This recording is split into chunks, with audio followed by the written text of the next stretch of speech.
Android makes it easy for apps to support multiple languages. Let's see how. We'll launch Eclipse and we're going to create a simple little Android app. The Eclipse wizard does the hard work for us. This is a simple app, a coffee alert, and it'll just tell us when it's time for coffee. So we give it a name, we choose a target platform, and we name the package. Android allows us pretty complete separation of code from content. Pretty much everything the user sees can be generated from resources, not from code.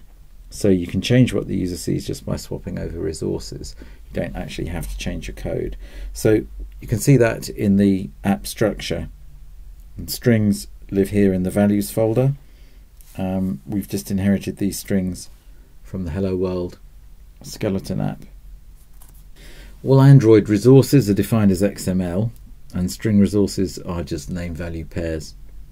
The resource editor shields us from the details and gives us an easy interface to the underlying XML. And we can see what the wizard has given us: a Hello World string and a string for the app name. It's easy enough to add a new resource. Let's define the alert string that we're going to pop up. Android always finds resources by name.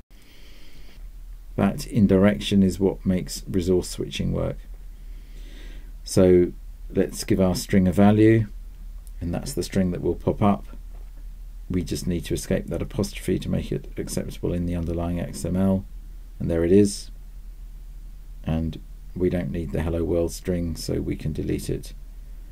Save the changes and we're done. Each view in your app is defined by a layout. We have one view, so we have one layout. We borrowed this layout from Hello World and it's looking for the Hello World string. Let's point it instead to our alert text string. Let's save the file, and there it is. So let's test it. Build the project. It's a tiny project, so it builds very quickly. Let's run it, and that launches the Android emulator. There it comes. It's going to take a few seconds on my laptop, so we'll skip ahead. Here's the startup screen. It's locked just like a real phone, so let's unlock it, and there it is. It's coffee time. By default, Android looks for string resources in strings.xml in the res values folder. If Android can't find a better match at runtime for the user language the phone is set to, then those strings will be used. To support other languages, we need to create language-specific resources. For each language we support, we create a values folder named using the standard region code, so that's DE for German, IT for Italian, ES for Spanish, and so on.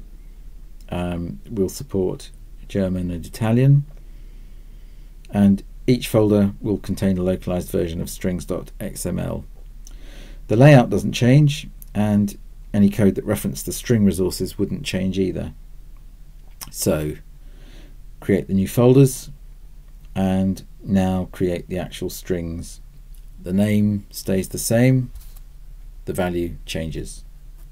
My German isn't too good, I'm afraid, so we'll have to say it in English and save, and do the same for Italian. My Italian isn't that good either. Save our changes, rebuild, and let's run the app. And that really is all we need to do. At runtime, Android takes care of switching in the string file that matches the language that the phone is set to. When the user changes the phone language, Android changes the app resource. So this is what we see when the phone language is set to English. What about if the user changes the phone language? Well, let's launch the settings app, find the language settings, select German. So find the app, launch it, and we see the German text. So that's exactly what we want. And the same thing happens if we set the phone language to Italian. Settings, of course, we have to navigate the German menus now, but we can do that. Let's find Italian, scroll down, Italiano, set that, and let's back out and find the app again, and here we are, it's coffee time, this time in Italian. If Android can't find a resource folder for the language the user has set, it falls back on the default resources. For strings, that's strings.xml in the res values folder. It's essential to always provide default resources. So when you test your app's language support, make sure you test the default fallback too, in case the user sets a language that you don't support. Find out more at developer.vodafone.com and read our paper, How to Support Multiple Languages on Android. It contains practical tips, advice and relevant links. As always, developer.android.com is the place to go for all Android documentation. And we hope to see your app on App Select soon.